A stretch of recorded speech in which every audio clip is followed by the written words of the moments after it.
Hi all. Thank you so much for joining us. This is the second of our Solutions Hour programming today for Earth to Marrakesh. I am here with Climate Reality Project CEO Ken Berlin. Thank you so much, Ken, for being here. Thank you.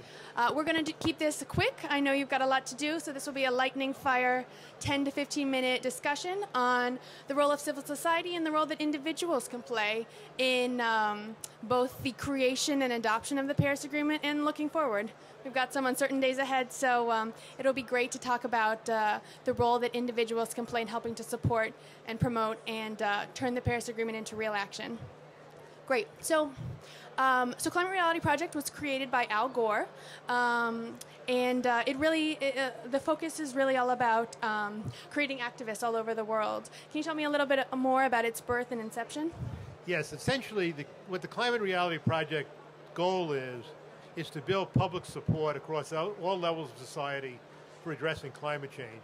We think that's critical. In the United States, obviously, we've got a tremendous amount of opposition to addressing climate change.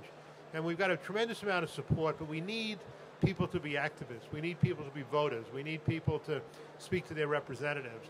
And we are trying to do that at the level of creating the individuals who can do that and then go out and do all the work that needs to be done. Outside the U.S., even where there's no denial, country leaders need support. Transitioning to a clean energy economy requires a major change in a country's economy. There'll be winners, there'll be losers.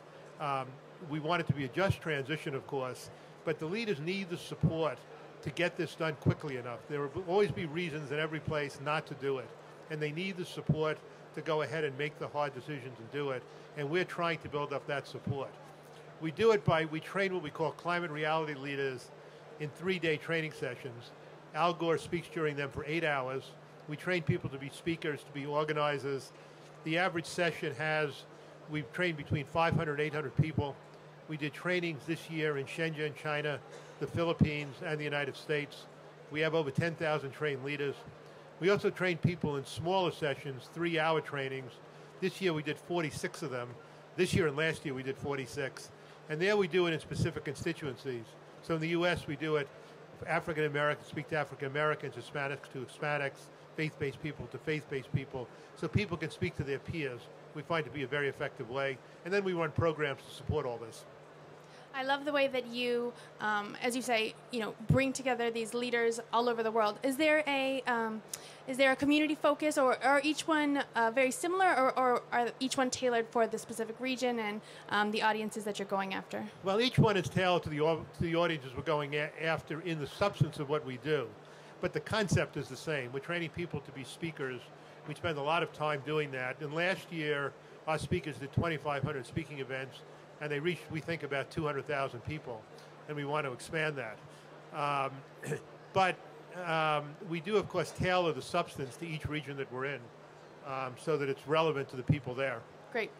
So let's take a step back. The Paris Agreement, we're here at COP22 in Marrakesh, Morocco. This is the first international climate conference following the adoption of the Paris Agreement last year. The Paris Agreement was a labor of love. It was many years in the working.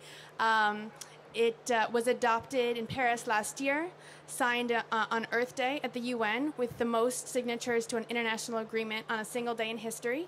And now over 100 countries have formally joined it. So talk to us a little bit about what it took to get us here. What was the role of civil society? What was the role of individual activists and your climate leaders to do this? And the role of Climate Reality Project in general in shepherding this process and helping to guide it to final fruition last year in Paris?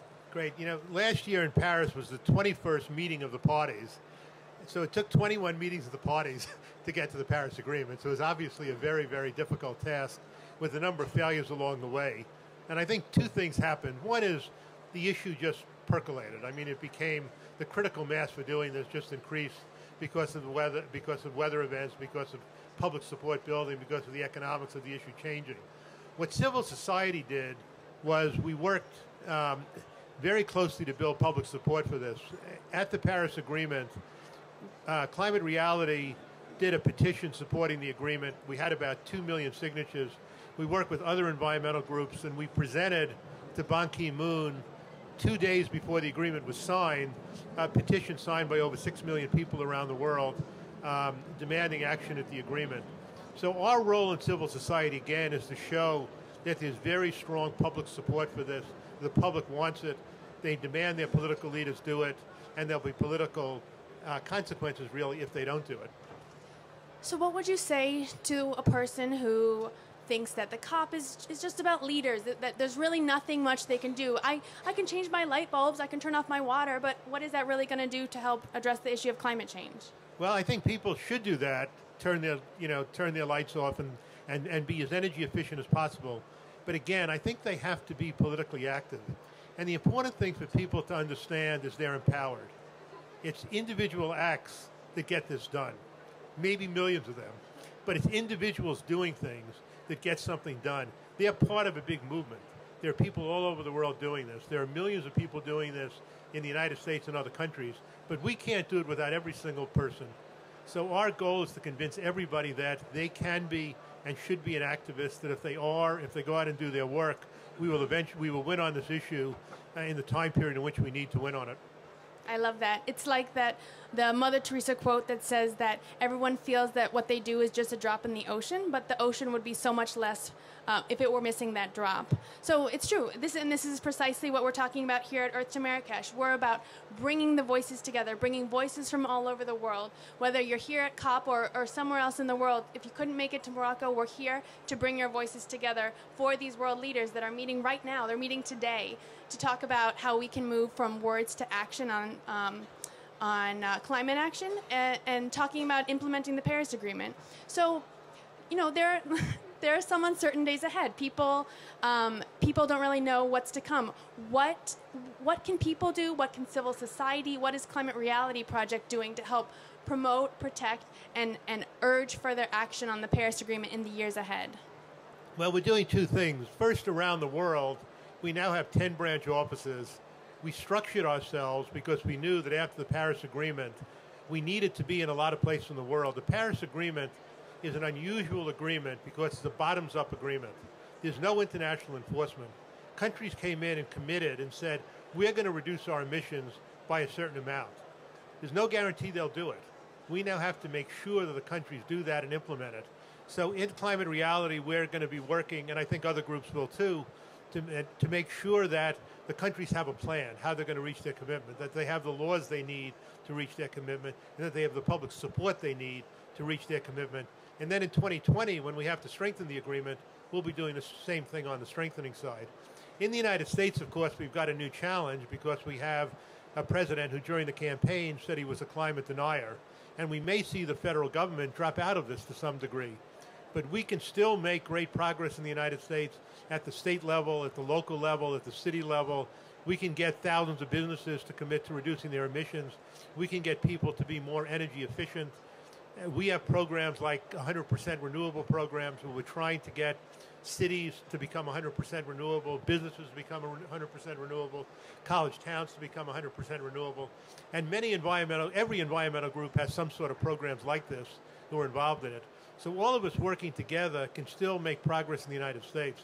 Our goal in the United States is even if we have a 4-year gap in federal action, that in 2021 we'll be ready to step back in and we'll be able to meet our commitments in 2025 despite this election. And we're confident that will happen. Perfect. Thank you so much. As you say, the great news is so much momentum has already built up. We're seeing advances being made, records being broken every year, records broken last year in the renewable energy sectors. We're seeing businesses come on. We're seeing the connections being made by all sorts of sectors. Health, we're seeing the health impacts. We're seeing the impacts on economy, on poverty, on development. So the great news is this train is moving forward one way or the other. And we're really looking forward to seeing how we can support it. As you say, the Paris Agreement is bottom up. Top down, isn't working. The key is the mobilization at the public sector, private sector, government policymakers as well. So, as you say, the individual is more important now than ever in some ways, because public policy requires public pressure. So it's going to take pressure from individuals and public on leaders, holding them accountable, holding them to the commitments that they made. And frankly, we can't just meet the commitments of the Paris Agreement. We've got to exceed them. A lot of people have shown that scientists have shown that the commitments as they currently stand aren't going to keep us below the target of 2 degrees. So we're going to have to meet those and then some. So it's really going to take, this is on our leaders, but this is on us as well. Would you say that's fair to say? Yes, that's true. I mean, the Paris Agreement recognizes, the parties recognized when they did this agreement that the commitments that were made were not adequate. The studies show it would keep global warming somewhere between 2.7 and 3 point something, let's say 3.2 degrees centigrade. So what they did is they created a structure that enables us to correct that. In 2020, the parties are required under the agreement to come in with new, stronger commitments. So again, we've got to all make sure that happens. We've got to all work together to do that. We were saying that support is building. Really you've got to get, to make this kind of change happen, a critical mass together. And we're confident that's happening for 3 reasons. One is the cost of renewable energy is rapidly dropping every year. In most of the world now, renewable energy is either cost competitive with fossil fuel-based energy or will soon be cost competitive. And that really fundamentally changes everything on this. Almost every country in the world now can switch to renewables in a way that benefits their economy, not hurts it. We're going to be able to say soon that transitioning to a clean energy economy will lead to cheaper, cleaner, more reliable energy that will benefit a country's economy, create jobs, and make a country more competitive. That's a pretty compelling message. At the same time, public support is building for this. Every poll shows it. In the United States, in the last year or two, I think 19% more Republicans said that they cared about climate change than was the case 2 years ago. Our election really wasn't about climate change, or it might have been different. But even in the Republican Party, they're saying that, and we want strong Republican support for what we're doing. We have to be bipartisan on this. And of course, Mother Nature is relentless. She will not let us, unfortunately, lose sight of the fact that we are really hurting ourselves by not addressing this issue. Well, as you say, climate action and climate change supersedes party lines. This is not a red or blue issue. The climate change will impact all of us, and it's going to take all of us to solve the issue.